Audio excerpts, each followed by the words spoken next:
name is John Cogley, and today we're in the artist studio with Michael Solovyev from Montreal, Canada. Michael is a Daniel Smith brand ambassador, and we're privileged to be in his home studio, which you'll see is just set up phenomenally. Michael, hello, how are you? Hello, John. I'm fine. How are you? I'm good, thank you. Very good, thank you. So we're here with other artists watching today and people that are curious. Michael's a phenomenal painter, and he's going to give us a rundown of his studio, how he paints, some tips and techniques. Michael, please.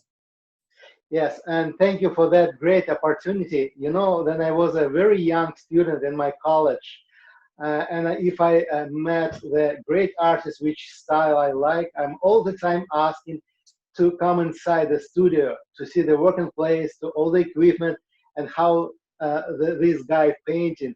That helps me a lot to understand the spirit of his art and the techniques.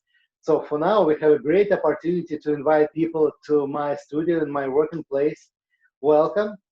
We are in Montreal, and this is a part of my house, just small part equipment for the painting process.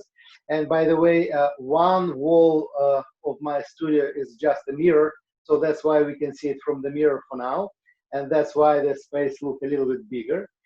And a few months ago, my studio was look a little bit different.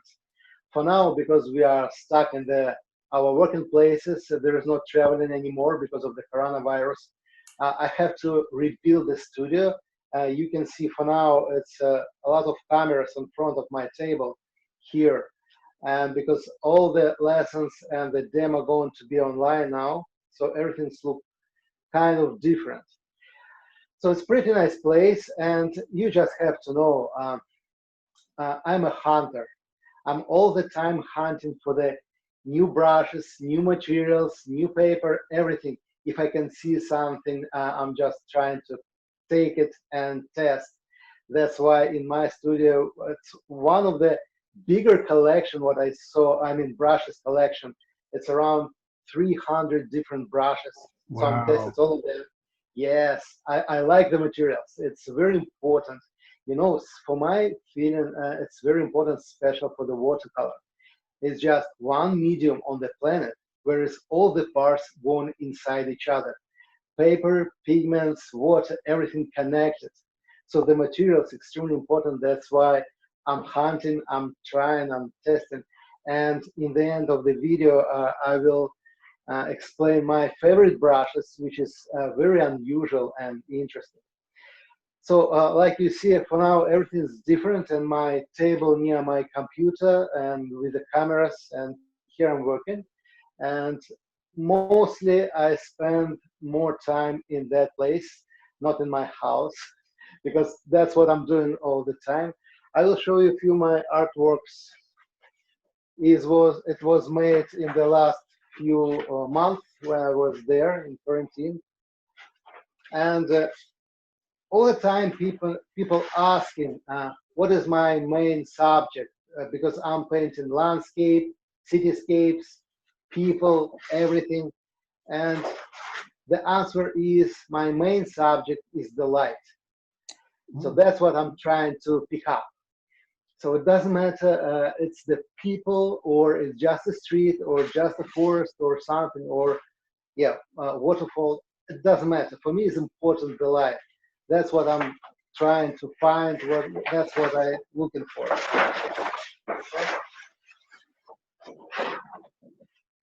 So this is my job. I'm looking around. I'm trying to find the light. I'm trying to pick up it and explain the subject using the lights. That's my main job. Okay, put it back. So Michael, do you paint from photographs that you see? Is it real life?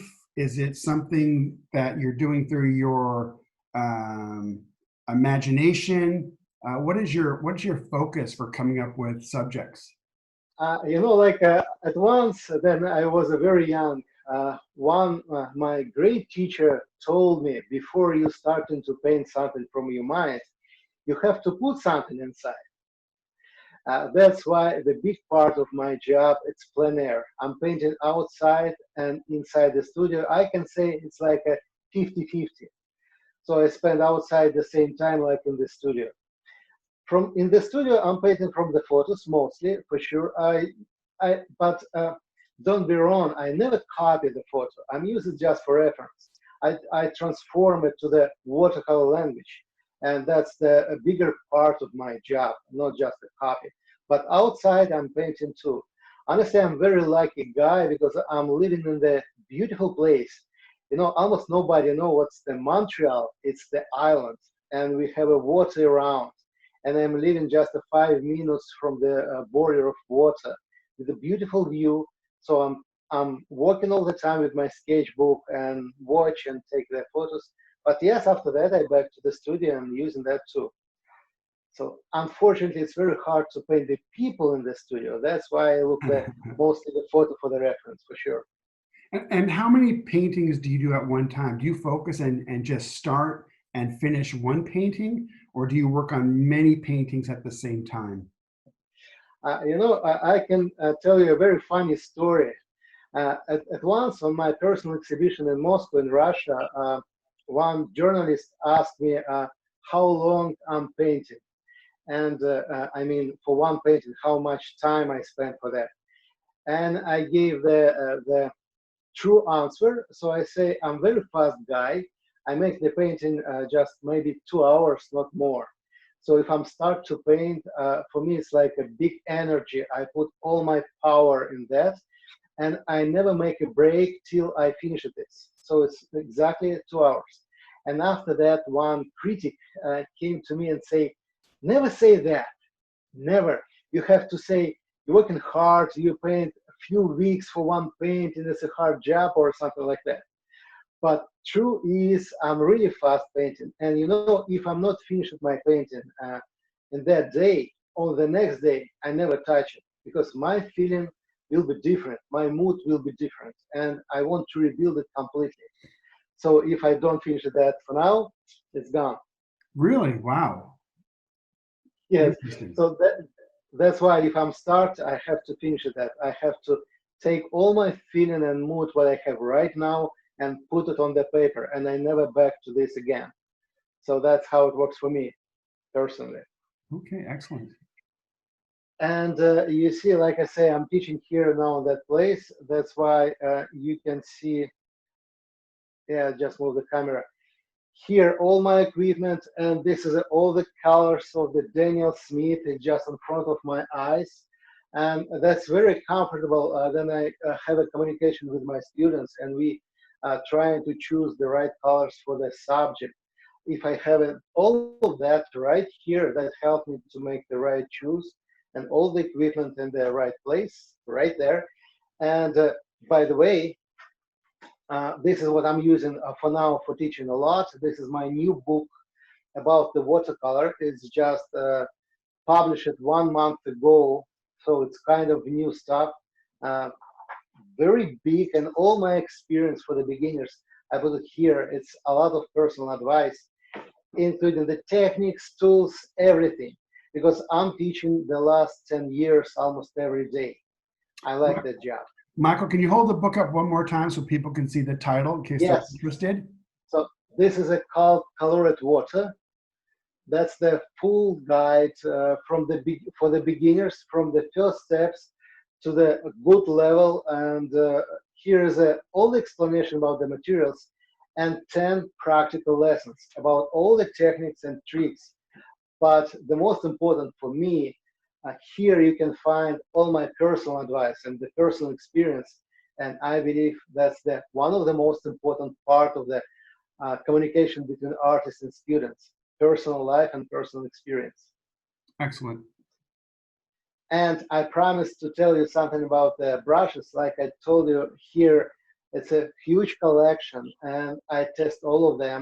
And I was the many factories, by the way. Like last summer, I was on the Spain in the Skoda factory. I was invited, and I saw how the people doing brushes, and communicate with the owner. So it was very interesting.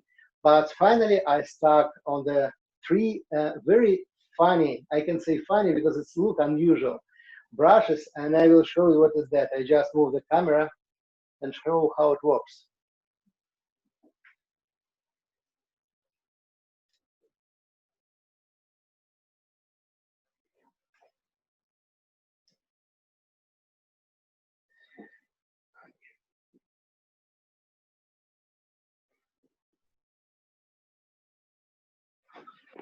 Okay, the first one, that's my main brush, this one. This is the Chinese calligraphy brush, traditional, but that brush made from two different hairs. Inside, that's the wolf, and outside, the goat. So it's a pretty nice combination because the wolf hold the shape perfectly, and the goat hold the water. It's like almost like a squirrel. So together, it works just amazing. I can show you how I'm using that. Something possible to make just with that brush.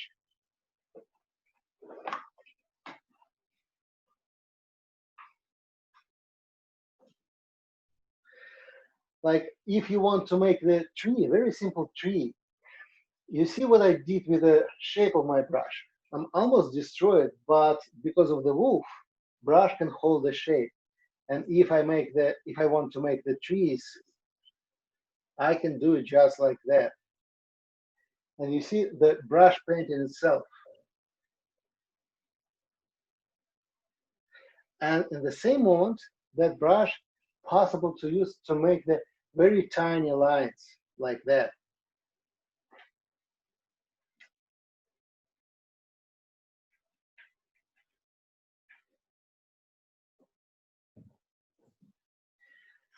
And you see, finally, we create the tree almost from nothing. It's made itself. So that's possible only with that brush or something similar to this. And the second brush is that one. With that one brush, I make almost all my painting, including the precise, detailed portraits painting. Um, the construction of the brush, pretty smart. You see the tubes, and inside the tubes we have a bamboo, and because of that, the hair is breathing, the air coming like this, and that's why your brush drying fast than you hold it, and never going to die. And this brush, very tiny, if you look like this, it's very tiny brush. But because of it's a flat and the short hair, it's pretty strong. And this brush is just brilliant if you want to use it for the dry brush strikes. Just look at this. So that's brush made the dry brush strikes itself, which is with other brushes, flat brushes big like that, very hard to do. So this brush can build just the big lakes like that, and the same moment dry brush touching. So that combination, what I'm using all the time in my painting is the process. And the last brush, this one. For my feeling, it's the best liner what we can find on our planet. This from red. And idea of this brush, the shape and how the hairs was collected. This brush helped to make the tiny lines, but if you take the paint just one time, you can make a lot of lines because that brush perfectly hold water inside. And you see the lines is really tiny. So this brush helped me to make all the details. And finally, all the process, and that's like a main idea of all my teaching. I'm trying to simplify the job. So I use that three guys, this one for the big background, for washing, for the dry brush strikes and blending. Finally, we create the main shape with the calligraphy brush and the details with that rod liner. So all that combination works perfectly. Wow. So, Michael, the liner brush, the last one you used, is that a synthetic? No, no, no. It's the natural. It's from rat. One more time. The rat. Oh, the The rat. mouse, the big Oh, mouse. the rat. Yes. Okay, it's rat here. Yeah. Yes. That's why I say it's very unusual. Mm.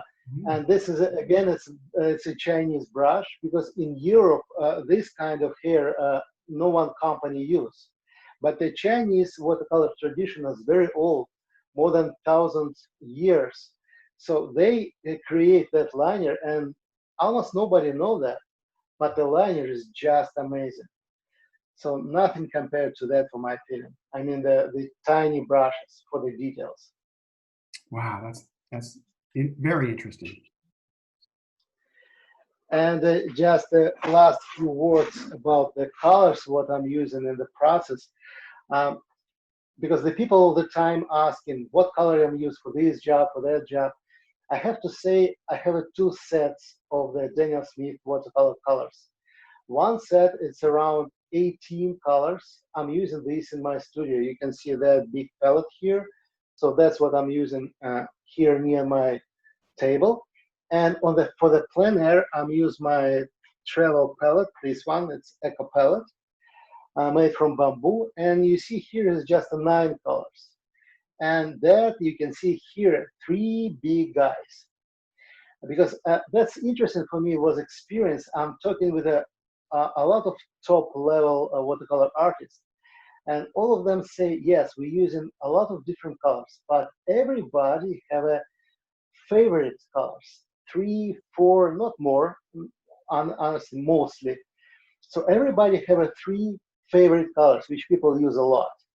So that's why in my palette, I have a 3 big space for my favorite colors. And I can tell you the name. So here's a quinacridone sienna.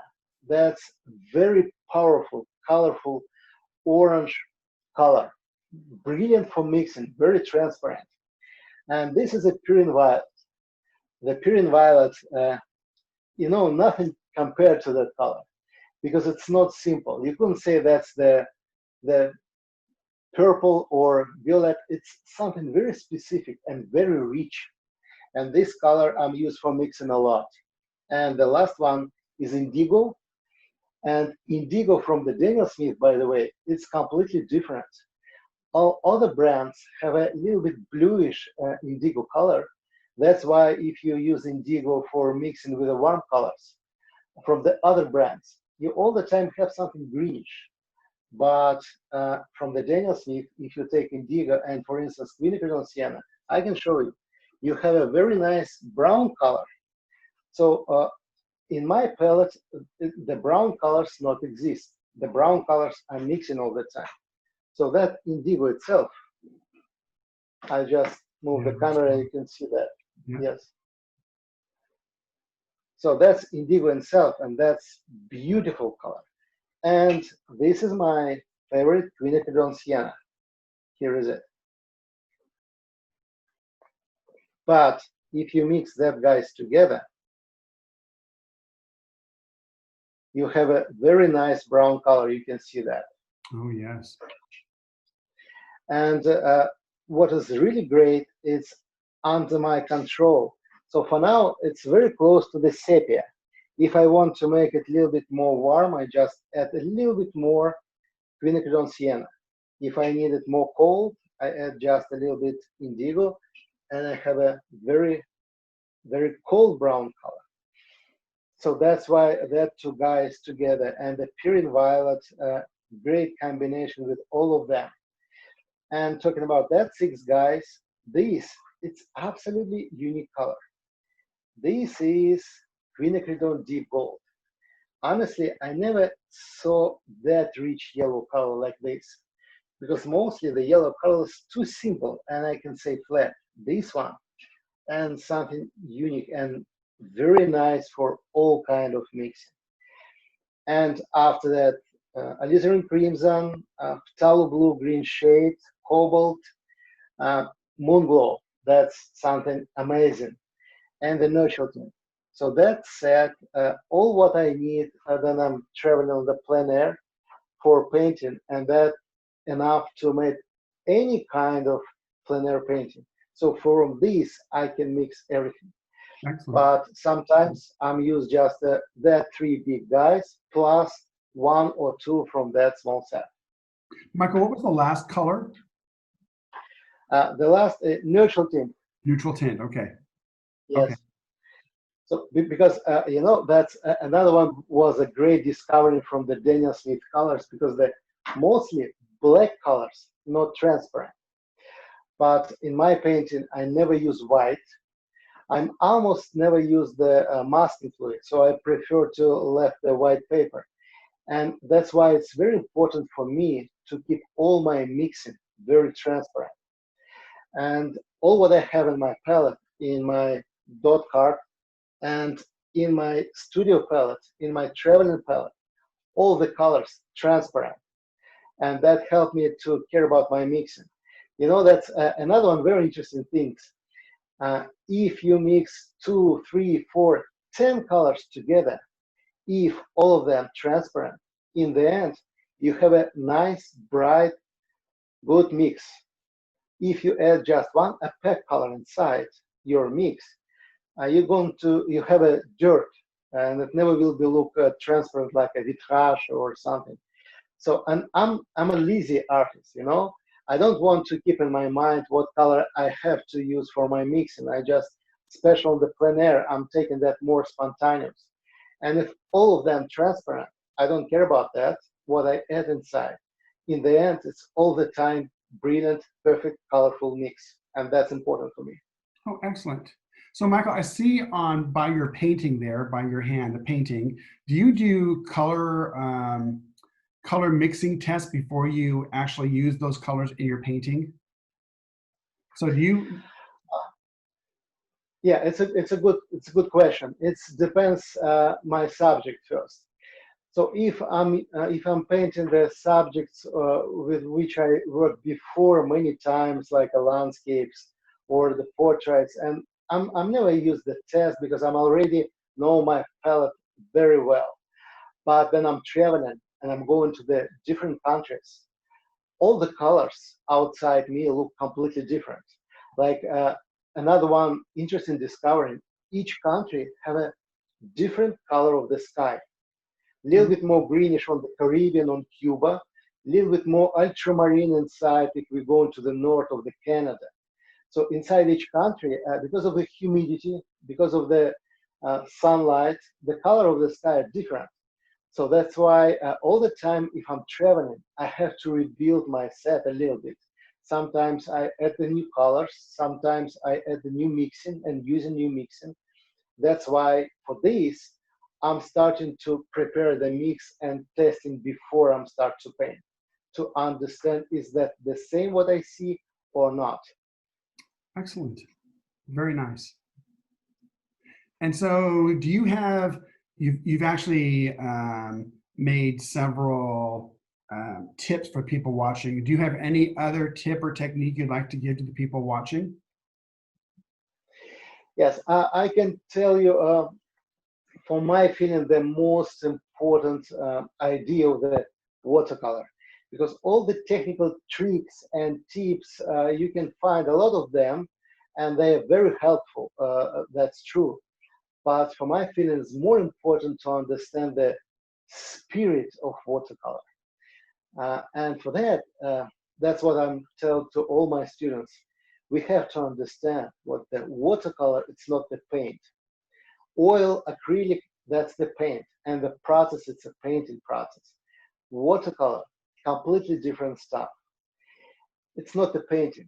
And the water is a lot of water, the watercolor. It's a lot of water and just a little bit pigments. And all what you have to do when you paint, you have to try to control water. It's not the painting. It's like a magic jar. You controlling water, or you trying to make the deal with the water, because the water have a personal character and moving like she wants, and you have to organize it a little bit. So it's like exactly deal and friendship between water and the artist, but it's not completely the painting. The painting, it's exactly for the oil, acrylic, or other stuff, but the watercolor, something completely different. very transparent, and understand how it works. For this, you have to think completely different. Oh, excellent. Well, thank you very much. Before we leave, can you take us some images of just pan around the studio and then take us to your window to see, so we can see what you see outside your window? Yes, with pleasure. So, like I said, this is my main room in my studio. You see the special light and special equipment here. That's a small, for sure, small part of the collection of my brushes. And this guy I'm using for painting, then I'm painting with the oil because that's the second medium what I'm using. That's the material what I'm sharing with my students. That's what we're using all the time, and the books ready to send to my customers. And right here, for now, you will see the Montreal. Today it's very hot day and a lot of lights and the sunlight. So here is it. And today it's really warm day. We have a 35 degrees. Wow. And you see my table organized. We have another one space here, and all the materials what I'm using every day just on front of my hands to pick up it at any time. And this is my palette, handmade, by the way. I made it myself from the wood because I prefer the big size, and you see the brush have to be fits here for the painting, for the pick up the painting. And by the way, I never clean my palette. You see, all my palettes is what I'm using is here. I never clean it because I use the same mix and the same colors all the time. And for me, it's very important. Sometimes, like, look at that. That's from my last lessons, 2 palettes. You see the colors what we have here, that mixing. It's almost impossible to make special. It's a very, very complicated and rich mix, and you couldn't repeat it. So that's why I'm trying to save it, because if you paint it and finally you make the mix, which nobody understands how it was made, for me it's look very nice. I don't like a very simple colors like red and yellow. I like something complicated construction of the colors. And that's why I never clean it, because that helped me to save that amazing mix. Excellent. So that's my working place. You see, it's not big, but because of the mirror, that helped me to make it look bigger. And by the way, it's a good advice for the artists who starting to use the watercolor. The mirror help you to understand your composition, because what you did on the paper, if you look at just by your eyes, it's one picture. If you can see how it's look like in the mirror, you will see all your mistakes immediately. That's why I'm using that all the time. I prepare them, I finish the painting, I hold it like that to see how it's look like. And that helped me to find the mistakes and fix it. Oh, very interesting. Well, Michael, thank you so very much for having us in your studio. Thank you for taking the time with us. I wish you and your family health and safety. And I look forward to seeing you in the future. I would have seen you this year, except for the virus. And I'm looking forward for next year. Yes, thank you very much, John, and thank you for that visit. It's a great chance to share my working place with the people. Thank you for coming, and thank you for that conversation. You are so very welcome. Bye-bye, Michael. Bye-bye.